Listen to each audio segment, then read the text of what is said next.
আমার মেয়েটা খাইতে দিল না। আল্লাহ আল্লাহ, আমার মেয়েটা এসে ইচ্ছা করে গলা টিপা মেরে ফেলেছে। এরপরে আপনি ওই রুমে যা দেখেন কোনো আলামত নাই। মামা মেয়ে যে আত্মহত্যা করছে না, আমার মেয়েরে পরিকল্পিত ভাবে মেরে ফেলেছে। ও ক্রেজি টাইপের ছিল, ও হঠাৎ করে ক্রেজি হয়ে গেল, ভালো ভালো ক্রেজি হয়ে আমার মায়ের হঠাৎ করে মাথার মধ্যে ঘুষি টুসি দিত।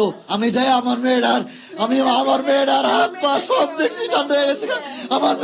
আমার মেয়ের হাত পা সব বরফ হয়ে গেছে। হইলো আমার ওয়াইফের মোবাইলে ফোন দিচ্ছি, তুমি কথা বলো না তো, তুমি কথা বলো।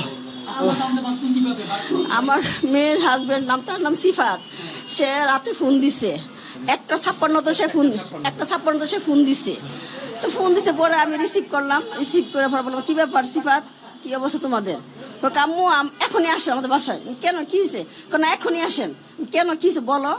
কে আর নাই, মানে ওর কথাগুলো একদম, হ্যাঁ সিফাত, ওর কথাগুলো একদম স্বাভাবিক, হ্যাঁ একদম স্বাভাবিক। সে বলতেছে কি বলো তুমি? আমি তো রাগ করছি, আমি কাঁদতেছি, কি বলো তুমি এগুলো? যে কে নাই মানে নাকি?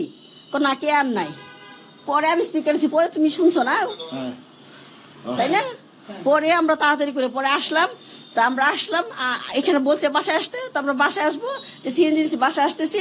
তখন আবার বললো কি যে না বাসায় না, ওকে ঢাকা মেডিকেল নিয়ে যেতেছে, ঢাকা মেডিকেলে আসেন। আবার আমরা ঢাকা মেডিকেলে গেলাম। ঢাকা মেডিকেলে যাওয়ার পরে বলছে ঢাকা মেডিকেল না, বিআরবিতে নিছি আমরা, বিআরবিতে আসেন। আমরা বিআরবিতে গেলাম, বিআরবিতে যাওয়ার পরে দেখি যে ওর ড্রাইভার ছিল, ওর কাজের লোকটা ছেলেটা ছিল, আর যে ওর বন্ধু ছিল, নাম হয়েছে প্রেম, হ্যাঁ ও ছিল। তখন সিফাত ছিল না, ওর হাজবেন্ড সিফাত ছিল। হ্যাঁ ও যায় নাই, ও যাই নাই, ঠিক আছে। ওর বন্ধু আমাকে বলতেছে, আমি দেখতেছি আমাকে দেখতে দিচ্ছে না, বলতেছে যে ইসিজি করতেছে, আপনি এখন যান না। আমি তো কাঁদতেছি। পরে ওর বন্ধু প্রেম, ও বলতেছে আন্টি একটু শান্ত হন, আপনার মেয়েকে মেরে ফেলছে, আমি অনেক কিছু জানি, আমি সাক্ষী দিব আন্টি, আপনি একটু শান্ত হন, আপনার মেয়েকে ওরা মেরে ফেলছে এই কথা বলছে সে। বন্ধু সহ পলায় গেছে। সিফাতের বোন দীপার হাজবেন্ড মাহফুজ, এরা এই সিফাতের নিয়ে পলায় গেছে। এর বাসায় কে টাকা আমার বলে মনির পলায় গেছে। মেয়ের জামাই বন্ধুরি দিয়ে পাঠাইছে বাসার একটা কেটাকা ড্রাইভার এদেরকে পাঠাইছে। ও মনে হয় যায় নাই, ওদেরকে কি আমরা পাইনি হসপিটালে, বিআরবি হাসপাতালে। আমরা যাওয়ার 20-25 মিনিট পরে ওরে পাইছি, আধা ঘন্টা পরে পাইছি। তারপরেও আমি যখন বললাম সিফাত যদি কি আমার মেয়ে সুইসাইড করে, তুমি এত স্বাভাবিক কিভাবে থাকো? তোমার 4টা সন্তান, তুমি কিভাবে স্বাভাবিক থাকো? তুমি কিভাবে স্বাভাবিকভাবে স্বাভাবিক চলতেছো? এরপরে আমি বললাম যে নিশ্চয়ই তুমি আমার মেয়েরে মারে ফেলেছো। পরে সে পলাই গেছে গা। পরে এর বোন গেছে গাড়ি চালায়, ওর বোনের হাজবেন্ড, এরা পরে সিফাতরে নিয়ে পরে এরা গাড়ি টান দিয়ে চলে গেছে গা। আমি একলা ছিলাম পুরুষ মানুষ। এরপরে আমার যারা কাছের লোক ছিল এরা তো সবাই কান্দাগাড়ি ব্যস্ত, কেউ আর হেল্প করার জন্য, কারণ আমি কি আটকাতে পারি নাই। সিফাতের বন্ধুরা সে বলছে সাক্ষী দেবো, আমি জানি যে সিফাত ওরে মারছে, আমি অনেক কিছু জানি, আমি সাক্ষী দেবো। ও বন্ধু পলাই গেছে। ওর বন্ধু নাম হলো কাজী ফারুক নেওয়াজ প্রেম, ওর বাসা হলো পুরান ঢাকায়।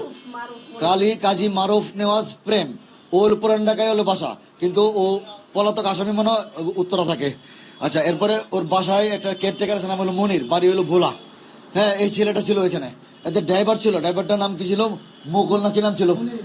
না মনির ছিল কেয়ারটেকার, মুঘল নামের একটা ড্রাইভার ছিল। এরা সবাই পলাইছে। এরপরে ওর বোন দীপার হাজবেন্ড সবাই পলাই গেছে, আরো লোকজন গেছে, সবাই পলাই গেছে।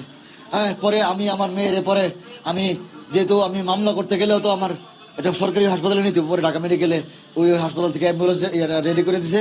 পরে অ্যাম্বুলেন্স দিয়ে ঢাকা মেডিকেলে নিয়ে গেছি। ঢাকা মেডিকেলে নিয়ে বলছে ডাক্তাররা বলছে যে বাচ্চা তো ও তো মারা গেছে, আরো আগেই, অনেক আগেই মারা গেছে। আমি যাই আমার মেয়েটার হাত পা সব দেখছি ঠান্ডা হয়ে গেছে। আমার মেয়ের হাত পা সব বরফ হয়ে গেছে। মনে হচ্ছে আরো অনেক আগে আমার মেয়েরা মারা ফেলেছে, শুধুমাত্র একটা অভিনয় করছে এরা।